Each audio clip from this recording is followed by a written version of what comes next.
నమస్కారం friends. Hyderabad real estate ఇంకో 3 years వరకు అంటే కాంగ్రెస్ హయాం ముగియటానికి 1 ఇయర్ ఉంది అంటే అప్పుడు ఏదైనా సంచలనాలు జరగవచ్చు. కాంగ్రెస్ హయాం ఉండే వరకు రియల్ ఎస్టేట్ ఇక కుంటు పడినట్టే. ఇక దానికి 3 ఏళ్ల వరకు సరి అయిన భవిష్యత్తు లేనట్టే. హైదరాబాద్ చుట్టూ అనీవన్ డెవలప్మెంట్ కావటం వల్ల గత 9 ఏళ్లుగా వెస్ట్ హైదరాబాద్ ప్రాంతాన్ని తమ తలెత్తుకొని అంటే తమ తలను పెట్టుకొని మోసినందుకు ఇవాళ హైదరాబాద్ దాని పర్యవసానాలు అనుభవిస్తూ ఉన్నది. మనం రీసెంట్గా చూసినట్టు హిండెన్బర్గ్ రిపోర్ట్ అదానీ స్టాక్స్ని అంటే వేలాది కోట్ల విలువ గల స్టాక్స్ ఎలా పడిపోయాయో, ఈ అదానీ కేసు అంత గట్టి కేసు హైదరాబాద్ రియల్ ఎస్టేట్లో లేకపోయినా అంటే హైదరాబాద్ రియల్ ఎస్టేట్ అదానీ కంపెనీల కన్నా 100 రెట్లు వీక్గా ఉన్నాయి. యాక్చువల్లీ ఈ హిండెన్బర్గ్ రిపోర్ట్ హైదరాబాద్ని ఆకాశానికి ఎత్తి వేసి ఉంటే సిచ్యువేషన్ ఎలా ఉండేదో, అలాగే బీఆర్ఎస్ హయాం తమ హిండెన్బర్గ్ రిపోర్ట్ హైదరాబాదుపై గత 9 ఏళ్లుగా ఆ రిపోర్టు పూస్తూనే ఉంది. దీని కారణంగా ఎలాంటి ఇండస్ట్రియల్ డెవలప్మెంట్ జరగకున్నా, ఎలాంటి మాస్ ఎంప్లాయ్మెంట్ ఆపర్చునిటీస్ లేకున్నా, ఆల్రెడీ మకాం వేసిన మైక్రోసాఫ్ట్, అమెజాన్, ఇతర ఐటీ కంపెనీల బూచి చూపించి ఇక data centre, world data centre Hyderabad అనే చెప్పి లక్షలాది మంది ఐటీ ఉద్యోగాల కోసం బెంగళూరు కన్నా హైదరాబాద్ బాగుంది అని చెప్పి అంటే ఎన్ని తప్పుడు ప్రచారాలు చేయాలో అన్ని చేసి హైదరాబాద్ రియల్ ఎస్టేట్ పెంపుకు ఏ అబద్ధాలు దోహదపడతాయో ఆ అబద్ధాలన్నీ మాట్లాడి హైదరాబాద్ రియల్ ఎస్టేట్కి ఒక రకమైన హైప్ తేవటం జరిగింది. ఈ హైప్ కని విని ఎరగని రీతిలో 300 నుంచి 500% పెరిగినట్టు అంచనా. రూపాయి పెడితే 5 రూపాయలు రావటం సర్వసాధారణంగా జరిగిన విషయం. కానీ అది హైదరాబాదులో ఒక టైం ఫ్రేమ్లో అండర్ గివెన్ కండిషన్స్ జరిగింది. దీంట్లో ఎటువంటి డౌట్ లేదు. ప్రాబ్లం ఏమంటే ఆ జరిగిన సమయంలో ఏ జనాలు పార్టిసిపేట్ చేయలేకపోయినరో వాళ్ళు నెక్స్ట్ ఆపర్చునిటీ కోసం వెతకడం మొదలుపెట్టారు. అప్పుడే ఈ రియల్ ఎస్టేట్ వాళ్లకు ఈ 300+% నుంచి 500% మధ్యలో జలాలను ట్రాప్ చేసే ఒక సువర్ణమైన అవకాశం లభించింది.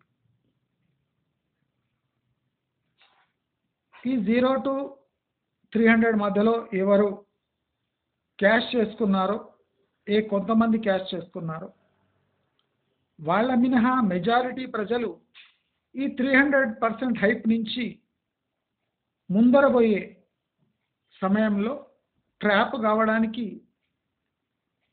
చాలా అవకాశాలు వీళ్ళకి లభించాయి. అంటే ఫస్ట్ 5 ఇయర్స్ బీఆర్ఎస్ హయాంలో జరిగిన పెంపు తర్వాత నెక్స్ట్ 4 ఇయర్స్లో జరిగిన పెంపులో చాలా మంది ట్రాప్ అయిపోయారు.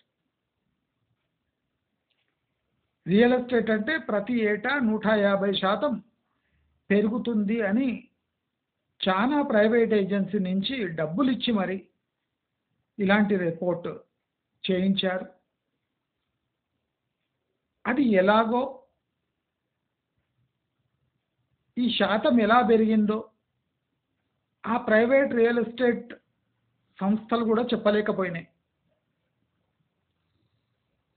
అయితే ఇంత పెద్ద పేరు మోసిన సంస్థలు ఇంత పచ్చిగా ప్రజల నమ్మకాన్ని వమ్ము చేసి అదే రిపోర్ట్లను మీడియా సంస్థలు ప్రచారం చేసి లక్షలాది ఇన్వెస్టర్లు, ఇల్లు కట్టుకునే వాళ్ళు, ప్లాట్ కొనే వాళ్ళ గొంతు కోసి, అదే కాకుండా లక్షల సంఖ్యలో రియల్ ఎస్టేట్ ఏజెంట్లు, రియల్ ఎస్టేట్ వ్యాపారంలో చిరు వ్యాపారులు, కమిషన్ ఏజెంట్ల నోట్ల మట్టి కొట్టి సాఫీగా సాగిపోతున్న, న్యాయబద్ధంగా సాగిపోతున్న హైదరాబాద్ రియల్ ఎస్టేట్లో ఏకకాలంలో వందలాది హైరైజ్లకు పర్మిషన్ ఇచ్చి ఆ హైరైజ్లు అంటే అండర్ గివెన్ కండిషన్స్ అమ్మాలి, వాళ్ళు చెప్పిన ధరకు అమ్మి పెట్టాలి అంటే చాలామంది ఈ మధ్యవర్తులు చేతులు ఎత్తేసి అసలు ఆ బిజినెస్ అర్థం కాక, ఆ ప్రైస్ లాజిక్ అర్థం కాక చాలామంది ఈ హైరైజ్లకు దూరంగా ఉన్నారు. ఆ దూరంగా ఉన్న కారణంగా ఎవరు హైరైజ్ ప్రమోటర్స్ ఉన్నారో వాళ్ళే భయంకరమైన కల్లిబొల్లి ప్రచారాలు మొదలుపెట్టి అసలు హైరైజ్లో స్టాండ్ అలోన్ కన్నా తక్కువ ఉండాలి ఫ్లాట్ రేట్. ఇది ప్రాక్టికల్గా నేను ప్రూవ్ చేస్తాను. కానీ ఏం జరిగింది, అమ్యూనిటీస్ పేరుతో స్టాండ్ అలోన్ కన్నా ఆల్మోస్ట్ ఆల్ ట్రిపుల్ రేట్స్కి సేమ్ ఎస్ఎఫ్టీ అమ్మటం జరిగింది. దీంట్లో సౌత్ వర్సెస్ నార్త్ అనే ఒక సైకలాజికల్ వార్ కూడా జరిగింది. చూసారా నార్త్ వాళ్ళు ఎంత తెలివిగా హైరైజ్లలో కొంటున్నారు, ఇక్కడే ఉన్న సౌత్ వాళ్లకు ఆ స్టాండర్డ్లో బతకడం తెలియదు అనగానే మన పెదవాళ్ళంతా ఆ నార్త్ ఇండియన్స్ యొక్క ముఖాలు చూసి సిగ్గుపడి కొనడం మొదలుపెట్టారు. ప్రాక్టికలీ ఈ హైరైజెస్ ఈ సౌత్ ఇండియన్స్, ఈ నేటివ్ పీపుల్ కొనలేదు. స్టాండ్ అలోన్లో యూడిఎస్ క్లియర్గా ఉన్నాక హైరైజ్లో ఎందుకు కొనాలి అని చాలామంది కొనలేదు ఫస్ట్. కానీ నార్త్ సౌత్ అంటే సౌత్ ముఖాలకు ఈ లగ్జరీ అనుభవించడం తెలియదు, సవట విధవలు అని ప్రచారం చేసినాక ఈ సౌత్ వాళ్ళు కూడా ఎన్ఆర్ఐలతో స్టార్ట్ అయ్యి ఇప్పుడు సామాన్య ఇల్లు కొనేటోళ్ళు కూడా ఇండిపెండెంట్ ఇల్లు విడిచిపెట్టి లగ్జరీ లివింగ్ అని ఆ గేటెడ్ కమ్యూనిటీ హైరైజ్లో ఉన్న వాళ్ళ ముఖాలు చూస్తే వాళ్ళు స్లమ్స్లో ఉండే ముఖాలు అంటే ప్రాక్టికల్ అవే ముఖాలు. కానీ అదృష్టవశాత్తు వాళ్ళకి ఏదో మంచి గవర్నమెంట్ జాబ్, ఏదో వాళ్ళ కొడుకు సాఫ్ట్వేర్లో చదివి జాయిన్ అయ్యి కొన్ని మంచి జీతం తెచ్చుకున్న ఆ సందర్భంలో వాళ్ళు సడన్గా ఈ గల్లీ లివింగ్ నుంచి లగ్జరీ లివింగ్ వైపు పోయారు. ఆ లగ్జరీ లివింగ్లో ఉంటూ దాని ర్యాన్సమ్ అంటే అక్కడ మెయింటెనెన్స్ పే చేసుకుంటూ బాధపడుతూ ఆ నార్త్ సౌత్ డివైడ్, ఇంకా రియలీ డబ్బున్నోళ్ళు, ఈ లోన్ తీసుకొని ఫ్లాట్లు తీసుకున్నోళ్ళు దీని మధ్యలో నలిగిపోతూ క్షణక్షణం శోభ అనుభవిస్తున్న చెప్పుకోలేని పరిస్థితులు చాలా మంది వెళ్ళిపోయారు. ఎన్ఆర్ఐలు అమెరికన్ డబ్బును ఇండియన్ మార్కెట్లో పెట్టి బ్రహ్మాండమైన రిటర్న్ అనుకొని అసలు 300% ఎస్కలేటెడ్ రియల్ ఎస్టేట్ ఫ్లాట్స్ కొన్నారు. అయితే ఇదంతా ఒక ఎత్తు అయితే, గత 2 ఏళ్లుగా రియల్ ఎస్టేట్ పతనం మొదలైంది. మేకపోతు గాంభీర్యపు యాడ్స్తో ఈ హైరైజ్లు కొంతకాలం వెళ్ళదీశాయి. కానీ పొలిటికల్ చేంజెస్ రావటం వల్ల ఈ గ్యాప్, ఈ డిమాండ్ లేమితనము, జీడిపి డౌన్ కావడంతో అసలు రియల్ ఎస్టేట్ ముఖ చిత్రమే మారిపోయింది. కల్లిబొల్లి యాడ్స్, కల్లిబొల్లి కబుర్లు, అబద్ధపు ప్రచారాలు ఇక నిలబడవు అని తెలుసుకున్న చాలా మంది బిల్డర్లు డిస్కౌంట్ ఇవ్వకుండా రేట్లు పెంచడం మొదలుపెట్టారు. అంటే రివర్స్ స్ట్రాటజీ, అంటే డిమాండ్ ఉంది అని చూపించడానికి. చాలా మంది బిల్డర్లు తమ ఫ్లాట్ తామే కొని బ్లాక్ చేసి రీసేల్ ఫ్లాట్స్ అని దాని రేట్ ఇంక్రీజ్ చేసి అమ్మే పూర్తి ప్రయత్నం చేశారు. మంచి మార్గం దాన్ని అడ్డుకుంటూనే ఉంది. మంచి మార్గం ఎప్పుడు ప్లాట్లు, జెన్యున్ లేఅవుట్స్, ఇండిపెండెంట్ ఇండ్లు, స్టాండ్ అలోన్ అపార్ట్మెంట్స్కే వత్తాసు పలికింది. స్టాండ్ అలోన్లో మనం అట్లీస్ట్ యూడిఎస్ పేపర్ పైన చూడొచ్చు, కానీ హైరైజెస్లో నెగటివ్ యూడిఎస్, భూమి కన్నా ఎక్కువ కట్టడం వల్ల ఒక గజం కూడా ఫ్లాట్ ఓనర్స్కి రాకుండా ఉంటే వాళ్ళు 20-30 యార్డ్స్ యూడిఎస్ చూపిస్తున్నారు. అంటే స్టాండ్ అలోన్ యూడిఎస్ హైరైజ్లో కూడా చూపిస్తుంది. అదెట్లా అని ఎవ్వరు అడగలేదు.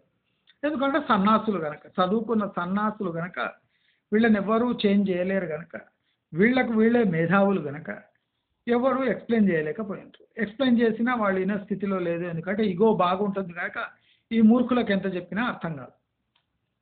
ఈ మాట పక్కన పెడితే ఈ పెరిగిన 300% రియల్ ఎస్టేట్ ధరలకు తట్టుకోలేని జనాలు తీసుకోవడం మానేశారు. అప్పుడు రియల్ సిచ్యువేషన్ బోధపడింది. అయితే ఒకవైపు ఈ హైరైజ్ల ఓవర్ సప్లై ఎంత ఉందంటే 80% ఉంది. ఓవర్ సప్లై మామూలుగా లేదు. 80% ఓవర్ సప్లై ఉంటే ఈ 300% కాస్త నెగటివ్లో రావాలి. కానీ వీళ్ళు తెలివిగా ఏం చేసిందంటే అక్కడక్కడ ఒక 50% డిస్కౌంట్ ఇచ్చి పెరగబోయే ధరల ముందే మీరు 50% డిస్కౌంట్లో కొద్దిగా కొనండి అని మోటివేట్ చేసి కొంతమందిని ఇరికిచ్చారు. దీంట్లో అత్యధిక శాతం ఎన్ఆర్ఐలే ఉన్నారు. కొంతమంది ఇగో దెబ్బతిన్న లోకల్ తెలుగు పీపుల్ కూడా కొనడం స్టార్ట్ చేశారు. వాళ్ళు ఇరుక్కుపోయారు. అయితే ఈ ఇరుక్కపోయిన వాళ్ళ ఎగ్జాంపుల్, ఎన్ఆర్ఐల ఎగ్జాంపుల్, ఈ పడిపోతున్న ధరలు, క్షీణిస్తున్న పొలిటికల్ అట్మాస్ఫియరు, ఇదంతా చూసిన కొంతమంది కేటుగాండ్లు వివిధ స్కీమ్ల పేరుతో ట్రయాంగిల్ ప్లాట్స్, కట్టైన ప్లాట్స్, కట్టగా మిగిలిపోయిన స్థలాలలో ఇండిపెండెంట్ ఇండ్లు, మల్టీ స్టోరీడ్ ఇండ్లు, చీకటి చిన్న చిన్న ఫ్లాట్లు, 60 కిలోమీటర్ల దూరం పోయినా ఈ ఫ్లాట్లు కట్టి, అంటే స్టాండ్ అలోన్ అపార్ట్మెంట్ 60 కిలోమీటర్ల దూరంలో స్టాండ్ అలోన్ అపార్ట్మెంట్లో ఎందుకు ఉండాలి అనే ప్రశ్న వాళ్లకు రేజ్ కాలేదు, వీళ్లకు రేజ్ అవుతుంది. అంటే మీకు చీపర్ రియల్ ఎస్టేట్ కావాలి అంటే మీరు 60 కిలోమీటర్ల దూరంలో పోయి ఫ్లాట్ కొనాలంట. అక్కడ కూడా ప్లాట్లు లేవు, ఫ్లాట్ కొనాలి. అదే కాకుండా కట్ అయిన ప్లాట్లు, ట్రయాంగిల్ ప్లాట్లు, షేప్లెస్ ప్లాట్లు, వాస్తుకి పనికిరాని ఫ్లాట్లు, పోటు వీధి పోట్లున్న ప్లాట్లు, ఇవన్నీ ఎంత కాన్ఫిడెన్స్ అంటే ఇదంతా వీళ్ళు కట్టి ఖాళీ ప్లాట్లు అమ్ముతలేరండి, కట్టి మరి ఈ వీధి పోటు ప్లాట్లు ఇల్లుగా మార్చి అమ్ముతున్నారు. అంటే వీళ్ళకు ఒక కాన్ఫిడెన్స్ ఉంది. బాగా ఎస్కలేట్ అయిన రియల్ ఎస్టేట్ ప్రైజెస్ని మనం బూచిగా చూపి, అంటే వాస్తు పరంగా ఉండడానికి వీల్లేని పరంగా, అదే కాకుండా ప్లేస్ పరంగా, లొకేషన్ పరంగా ఎలాగున్నా మనం చీప్గా ఆఫర్ చేస్తే జనాలు ఎగబడి కొంటారు అనే ఒక పిచ్చి నమ్మకం బాగా కుదిరిన తర్వాత ఆ పెరిగిన ధరలను బూచి చూపి ఇక్కడ కట్ చేయడం మొదలుపెట్టారు. ఇప్పుడు మన హైదరాబాద్ లోపల ఏది చీప్ అంటే అతి తక్కువ ధరలో అని మీరు ఎక్కడైనా చూసారంటే అది ట్రయాంగిల్ ప్లాట్లో, కట్ ప్లాట్లో, సందులో, అంటే డిస్ప్యూట్లో ఉన్న ప్లాట్లో, లేదా చెరువు కట్టుకున్న ప్లాట్లో, ఎఫ్టిఎల్ బఫర్ జోన్ ప్లాట్లో, అంటే ఇలాంటి లీగలీ అన్వయబుల్ అండ్ ఉండడానికి వీల్లేని ప్లాట్లు ఇప్పుడు అవైలబుల్ అవుతున్నాయి. చాలా మంది అతి తక్కువ ధరలో ఇండిపెండెంట్ ఇండ్లు అంటే ఆ ఫ్రంట్ వ్యూ చూస్తే మీకు స్క్వేర్ అనిపిస్తుంది, మీరు బ్యాక్ సైడ్ చూస్తే ట్రయాంగిల్ ఉంటుంది, లేదా పిచ్చి పిచ్చి షేపులు ఉంటాయి, లేదా కట్టినాక మిగిలిన స్థలంలో కమర్షియల్ షటర్స్ వేసి షటర్స్ పై ఒక 2 రూమ్లు కట్టి మల్టీ స్టోరీ G+1 అని అమ్మేస్తారు. అంటే ఎవరైనా డెస్పరేట్ ఉండి తక్కువ ధరలో ఇప్పుడే కావాలనుకుంటే ఇలాంటివి తప్ప వాళ్ళకు వేరేవి లేవు అనే ఒక చిన్న లాజిక్ని క్రియేట్ చేసి కేటు వాళ్ళు మళ్ళీ మోసం చేయడానికి ట్రై చేస్తారు. ఒకవైపు హై రైజ్ మోసం, దిగొస్తే ఈ అంటే odd plots, shapeless plots, illegal constructions, మిగిలిపోయిన ప్లేస్లో ఇండ్లు, అంటే ఇలాంటి ప్రాపర్టీస్, లేదా 60 కిలోమీటర్ల దూరం పోయి ఒక ఫ్లాటు, ఆ ఫ్లాట్ 25-30 లక్షలు దొరుకుతుంది. ఎందుకంటే వాడు ఎకరానే 20 లక్షలకు కొనింటాడు, వాడు దానిపై ఎన్ని ఫ్లాట్లు కట్టవచ్చు. అక్కడ ఫ్లాట్ విలువ కూడా 25. చూసారా, సిటీలో ఫ్లాట్ కొనాలంటే 70 లక్షలు, మా దగ్గర 25 లక్షలు. ఆ 25 కరెక్టే, ఎక్కడ ఉంది అది? ఆ ఏరియా డెవలప్ కావడానికి ఎంత టైం పడుతుంది? ఇలాంటి క్లిష్టమైన టైంలోనే ఈ 4th city announcement.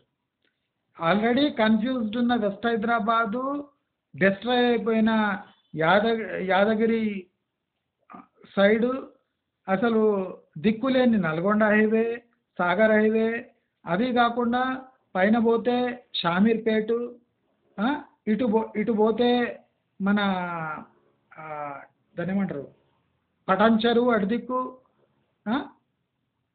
Direct Sadasivpet తీసుకుపోయారు జనాన్ని, లేదా ఈ మోకిల పైన అంటే చేవళ్ళ వైపు, అంటే బెదరగొట్టి అదరగొట్టి ఎవడి బిజినెస్ వాళ్ళు చేసుకుంటున్నారు. కొంతమంది ఏమో ప్రైస్ బూచి చూపిస్తుంటారు, ఇంకోడేమో ఇప్పుడే పడ్డాయి ప్రైస్ కొనండి లేకపోతే మళ్ళీ పెరుగుతాయి అంటున్నారు, అంటే వితౌట్ లాజిక్. ఇప్పుడు 5 లక్షల ప్లాట్లు వెస్ట్ హైదరాబాద్లో ఖాళీగా ఉన్నాయి. ఫ్లాట్లు 5 లక్షల ఫ్లాట్లు ఖాళీగా ఉన్నాయి వెస్ట్ హైదరాబాద్. ఓవరాల్ హైదరాబాదులో 7.5 లక్షల ఫ్లాట్లు ఖాళీగా ఉన్నాయి. 7.5 లక్షల ఫ్లాట్లు. అది కాక ఇప్పుడు మీరు నమ్మరు, ఇప్పుడు 4th సిటీ ప్రమాదం, అతి ప్రమాదకరమైన ఏరియా, మీకు అనుభవంలోకి వస్తలేదు, అతి ప్రమాదకరమైన ఏరియా. కాంగ్రెస్ గవర్నమెంట్ పడ్డదంటే 4th సిటీకి 20 years ప్లస్ పడుతుంది. నోట్ చేసి పెట్టుకోండి, కాంగ్రెస్ హయాం చేంజ్ అయ్యింది అంటే 4th సిటీకి 20 years ప్లస్ పడుతుంది. అంటే ఇప్పుడున్న ప్రైస్ హైప్కి అవి పడి మళ్ళీ లేవాలి, అవి పడి మళ్ళీ లేస్తాయి. ఈ పడడం ఎప్పుడు జరిగింది? ఫార్మాసిటీ రద్దు అనగానే కొద్దిగా పడ్డది, పడింది కదా అని వీళ్ళే వచ్చి దాన్ని స్టేబుల్ చేయడానికి లేపిండ్రు. లేపినవి మళ్ళీ పడతాయి, మళ్ళీ లేస్తాయి. అంటే 20 ఏళ్ల తర్వాత ఇప్పుడున్న ప్రైజెస్ మళ్ళీ మనకు వస్తాయి. అలాంటి ప్రమాదకరమైన ప్లేస్ ఫోర్త్ సిటీ. మీకు అనుభవంలోకి వస్తలేదు కానీ నేను ఇప్పుడు ఈ వీడియో రికార్డ్ చేసి పెట్టుకోండి. మీరు ఎప్పుడైనా 5-10 ఇయర్స్ అయినాక వేసి చూసుకోండి, నేను చెప్పింది కరెక్ట్ అవుతుందా లేదో మీరు చూసుకోవచ్చు. ఈ ఫోర్త్ సిటీ కారణంగా ఇబ్రాహీంపట్నం రూట్లో అనవసరమైన హైప్ వస్తుంది. ఇబ్రాహీంపట్నం సైడు ఫోర్త్ సిటీకి దగ్గర అవుతుందని అక్కడ పనికిరాని లేఅవుట్లంతా రేట్లు డబుల్ అయిపోయింది. అక్కడ ఒక రేడియల్ రోడ్ వస్తుందని రేడియల్ రోడ్ చూపించి ఇబ్రాహీంపట్నం రూట్ అంతా అమ్మేస్తున్నారు. జాగ్రత్తగా ఉండాలి ఇబ్రాహీంపట్నంలో కూడా. ఇబ్రాహీంపట్నం రోడ్డు ఈ అంటే సాగర్ రోడ్డు ప్లస్ ఈ రోడ్డు శ్రీశైలం హైవే, దీన్ని కనెక్ట్ చేస్తూ అనవసరంగా కనెక్ట్ చేస్తూ మీకు ఆదిబట్లను మర్చిపోయింది జనాలు. ఆదిబట్ల దాటిపోయి వెళ్ళిపోయింది. దాటి ఎక్కడ వెళ్ళిపోయిండ్రు? ఫోర్త్ సిటీ దాటేసి ఆమన్గల్ వైపు వెళ్ళిపోతుంది. ఇది అతి ప్రమాదకరమైన రూట్. ఇది జనాలకు అర్థమవుతలేదు. ఇప్పుడు యాదాద్రి కళ్ళ ముందర రాలిపోయింది, దాని పని అయిపోయింది, ఎవడు ఇన్వెస్ట్ చేయడు ఇక్కడ, దాని భవిష్యత్తు లేదు. ఇక షామీర్పేట ఇంకా అక్కడ ఫామ్ హౌస్ ప్లాట్స్ తప్ప కమర్షియల్ ప్లాట్స్ రెసిడెన్షియల్ ప్లాట్స్ లేవు షామీర్పేట. మేడ్చలు మల్కాజ్కి ఈ రూట్ చూస్తే అక్కడ కంజెస్టెడ్ రోడ్స్, ముందర పోతే పొల్యూషన్ దాటి వెళ్ళిపోవాలి. అంటే ఓఆర్ఆర్ దాటితే కానీ దానికి ముక్తి లేదు. అలాంటి నార్త్ పరిస్థితి. ఈ వెస్ట్ హైదరాబాద్ పరిస్థితి మన కళ్ళ ముందరే తెలుస్తుంది పరిస్థితి ఏముందని. అది పడి లేవడానికి అదొక దానికి ఒక 10 ఇయర్స్ పడుతుంది. అంటే ఇలాంటి ఈ శంషాబాద్ చాలా మంది నిరికిస్తున్నారు, జాగ్రత్త. మళ్ళీ మెట్రో పేరు చెప్పి శంషాబాద్లో విపరీతంగా ఇరికిస్తున్నారు, జాగ్రత్త. చీపెస్ట్ ప్లాట్స్ ఇప్పుడు హైదరాబాద్లో ఉన్నాయంటే శంషాబాద్లోనే ఉన్నాయి. చీపెస్ట్ ప్లాట్స్ ఎందుకు చీప్గా ఉన్నాయి మీరు అర్థం చేసుకోవచ్చు. ఎందుకంటే ఇప్పుడు రాబోయే రోజుల్లో 6 లేన్ హైవే అయినా అక్కడ డిమాండ్ ఏర్పడదు అని తెలుసుకుని చాలా చీప్ ప్రైజెస్లో శంషాబాద్ ఏరియాలో షాద్నగర్ వరకు అమ్మేస్తున్నారు. ఈవెన్ జడ్చర్లో కూడా షాద్నగర్ కన్నా ఎక్కువ రేట్లు పడిపోయినాయి.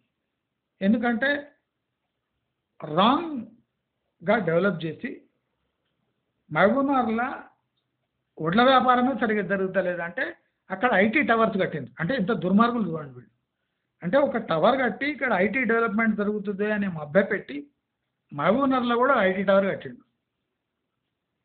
ఐటీ టవర్లో ఇప్పుడు గేదెలు కట్టేస్తున్నారు, ఆవులు కట్టేసుకుంటారు ఐటీ టవర్లో మహబూబ్నగర్. ఇప్పుడు దానికి ఎవరైనా ఆఫీస్కి లీజ్ చేయాలని చూస్తున్నారు. మందరు బర్రెలు ఆవులు కట్టేసుకుంటారు కానీ దాన్ని ఎవరో కౌంటర్లపై ఎవరికో లీజ్కి ఇస్తే గోడౌన్లా యూజ్ చేసుకుంటారని ఐటీ టవర్స్. అదే కాకుండా మహబూబ్నగర్లో అక్కడ ఒక కొత్త ఎయిర్పోర్ట్ వస్తుందని ప్రచారం. అదే చూస్తున్నాను. ఈ శంషాబాద్కి దిక్కు లేదు, వరంగల్కి దిక్కు లేదు, మరి అక్కడెక్కడ దిక్కు ఉంటుంది. అదొక హైప్. అక్కడ కొన్ని వ్యాపారాలు జరిగినాయి. కొత్త ఎయిర్పోర్ట్ వస్తుందని. శంషాబాద్ ఎయిర్పోర్ట్ 20 ఏళ్ళు అయినా దిక్కుముక్కు లేదు ఆ ఏరియా. ఇక మహబూబ్నగర్లో ఎయిర్పోర్ట్ అయితే ఇక పరిస్థితి ఎట్లుంటుంది మీరు అర్థం చేసుకోవచ్చు. అంటే ఒకవైపు భారీ స్థాయిలో రేట్లు పెంచి మోసం జరిగిపోయింది. ఆ భారీ స్థాయిలో పెరిగిన రేట్లను చూపి ఈ కింద వాళ్ళు రేట్లు తక్కువ ధర చూపి ఇక్కడ మోసం చేస్తారు. దయచేసి అందరు గమనించాలి. ఈ రియల్ ఎస్టేట్లో పతనం మొదలైంది, గమనించండి. మీరు అయిపోయింది అనుకోకండి. ఇది 3 ఇయర్స్ వరకు ఘోరమైన స్థితికి చేరుకుంటుంది. 3 ఇయర్స్ తర్వాత ఏదైనా పాజిటివ్ న్యూస్ వస్తే ఇండస్ట్రియల్ పరంగా తెలంగాణకి ఏదైనా వెసులుబాటు ఉంటే డెవలప్ అవుతుంది. లేకపోతే శంషాబాద్ ఫోర్త్ సిటీతో సహా వెస్ట్ హైదరాబాద్ మ్యాక్సిమం ప్రాంతం గోస్ట్ సిటీగా మారుతుంది. అందుకోసమే తొందరపడి మీరు ఈ 100 గజాల 200 గజాల ప్లాట్లు లక్షలు వేసి తీసుకోకండి.